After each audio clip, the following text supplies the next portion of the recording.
अस्सलाम वालेकुम dear audience. Iran Israel war जो कि एक्सटेंड करती जा रही है और एक मंथ से ज़्यादा उस वॉर को हो चुका है, और जो पाकिस्तान में एक एनर्जी का क्राइसिस है और all over world specially straight of Hormuz के क्लोज होने के बाद एक एक्सपेक्ट किया जा रहा था कि ऑल ओवर द वर्ल्ड जो एक एनर्जी क्राइसिस है वो हमें देखने को मिलेगा। और इस सूरत हाल में पाकिस्तान ने कुछ स्टेप्स उठाए थे, जिसमें जो स्कूल्स के क्लोजर था और उसके अलावा एजुकेशन इंस्टीट्यूशन को क्लोज कर दिया था। और सुनने में आया था कि कुछ मार्केट्स की टाइमिंग्स भी तब्दील की जाएंगी ताकि मैक्सिमाइज फ्यूल को की कंजप्शन को कम किया जा सके और फ्यूल को कंजर्व कर दिया जाए। तो अब इस वक्त एक बात चल रही है कि गवर्नमेंट स्मार्ट लॉकडाउन की तरफ जा रही है, क्योंकि ये वॉर मजीद एक्सटेंड करती जा रही है, जिसकी वजह से पाकिस्तान के लिए जो ऑयल का क्राइसिस है वो क्रिएट हो सकता है, एनर्जी क्राइसिस क्रिएट हो सकता है। इंडिया में इस वक्त पेट्रोल पंप्स की बहुत बुरी सूरत हाल है, कतारों लाइनें लगी हुई हैं, लोग लाइनों में लग कर पेट्रोल का इंतजार कर रहे हैं लेकिन पेट्रोल नहीं मिल रहा। लेकिन पाकिस्तान के कुछ अफेक्टिव और जल्दी फैसलों की वजह से इस वक्त जो पेट्रोल की किल्लत नहीं है, पेट्रोल की शॉर्टेज किसी भी पेट्रोल पंप पे नहीं है। और उसके साथ साथ जो कीमतें हैं उसको भी सिर्फ एक हाईजैक लगे, उसके बाद गवर्नमेंट ने सब्सिडी दी है 300 अरब से ज़्यादा की, और ये पेट्रोल को सस्टेन करने की कोशिश की जा रही है। अब अगर बात करें स्ट्रेट ऑफ हॉर्मज से पाकिस्तान की जो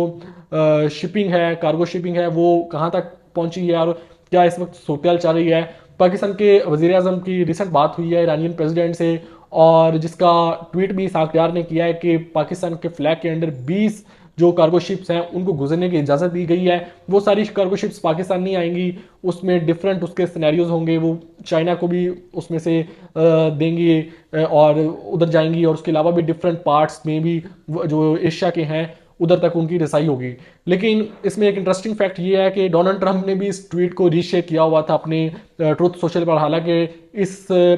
फ्लैग वाली शिप्स के साथ डोनाल्ड ट्रंप या अमेरिका का कोई लेना देना नहीं, लेकिन उन्होंने फिर भी शेयर किया हुआ था। वो आजकल पाकिस्तान की ट्वीट्स बड़ी रीशेयर कर रहे हैं और पाकिस्तान के साथ उनको खासा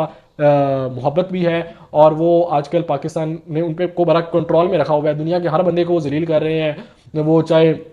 अपने हाउस में जापान की सदर को बुलाना हो, या फिर वो यूक्रेनियन प्रेसिडेंट की इंसल्ट करना हो, या रजब तैयब उर्दवान के साथ उनका मजाक करना हो, या फिर वो नरेंद्र मोदी को बार बार टॉन्ट करना हो। लेकिन पाकिस्तान के हवाले से उनकी टोन काफ़ी ज़्यादा डाउन है, और ये पिछले कुछ 6-7 महीने से है, जब से ये पाकिस्तान की मई वाली जंग हुई है तब से डोनाल्ड ट्रंप पाकिस्तान के हवाले से काफ़ी नर्म टोन रखते हैं। अब दोबारा अपने टॉपिक की तरफ वापस आएँ कि स्मार्ट लॉकडाउन की तजवीज़ दी गई हैं। तजावीज़ सूबाई हुकूमतों में भी और वफाकी हुकूमत में भी ये ज़ेर गौर है कि 2 दिन हफ्ता और इतवार, हफ्ते के दिन 12 बजे से लेकर इतवार की रात 12 बजे तक तमाम मार्केट्स, तमाम रेस्टोरेंट्स, तमाम शादी की तकरीबात को बंद किया जाए और 2 दिन के लिए स्मार्ट लॉकडाउन नाफिज किया जाए। जबकि इंफॉर्मेशन मिनिस्टर की जानिब से इसकी तरदीद की गई है कि अभी तक इस पर कोई फैसला नहीं आया और सोशल मीडिया पर चलने वाला नोटिफिकेशन जाली है। लेकिन ये बात पाकिस्तान के जो वफाकी हुकूमत और सूबाई हुकूमतों के दरमियान और आपस में ये बात मीटिंग्स में डिस्कस हो रही है कि स्मार्ट लॉकडाउन की तरफ जाया जा सकता है। इस वक्त अगर पाकिस्तान की ऑयल की बात करें तो क्या कंडीशन है। पेट्रोलियम ज़राए के मुताबिक बताया जाता है कि 15 से 20 अप्रैल तक तो रिजर्व्स पाकिस्तान पास मौजूद हैं, लेकिन इसके साथ साथ ईरानियन प्रेसिडेंट के साथ बात के बाद पाकिस्तान के लिए काफ़ी हौसला अफजा बात यह है कि अब जो डेली ऑयल की शिपिंग है वो स्टार्ट हो जाएगी। 2 जहाज़ डेली ऑयल के स्ट्रेट ऑफ हॉर्मज़ से पास करके पाकिस्तान तक पहुंचा करेंगे, जिसके बाद जो आपके पास रिजर्व्स ऑयल है वो वैसे रहेगा और जो न्यू ऑयल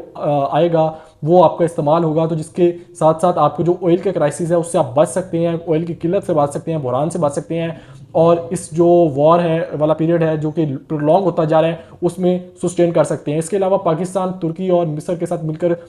एफर्ट्स भी कर रहे हैं कि किसी तरीके से डी एस्केलेशन की जाए, क्योंकि पाकिस्तान के बॉर्डर पर ये वॉर लड़ी जा रही है और पाकिस्तान का ज़्यादा देर तक इस वॉर से दूर रहना काफ़ी मुश्किल होता जाएगा। क्योंकि अभी तक तो पाकिस्तान ने बड़ी ज़बरदस्त डिप्लोमेसी और फॉरेन पॉलिसी के जरिए ईरान और सऊदी अरब के दरमियान अपने आप को बैलेंस आउट किया है। दूसरी तरफ पाकिस्तान ने अमेरिका को भी लूप में लिया हुआ है ताकि डी एस्केलेशन की तरफ जाया जाए और मुज़ाकरात के टेबल पर बिठाने वाला कोई हो, और इस्लामाबाद पर ही नज़रें हैं क्योंकि तुर्की और मिस्र के वज़राए ख़ारजा भी इस्लामाबाद पहुँच चुके हैं और पाकिस्तान, तुर्की और मिस्र मुश्तरका कोशिशें कर रहे हैं कि किसी तरीके से दोनों फ्रीकैन के दरमियान कोई सीज़ फायर करवाया जाए और एक तरफ से टेम्परेचर को डी एस्केलेट किया जाए और दोनों के दरमियान सालसी का किरदार अदा किया जाए। ये मिडिल ईस्ट के लिए भी, एशिया के लिए भी और पूरे खित्ते के लिए खुशाइन बात भी होगी और बेहतरीन हल भी यही है।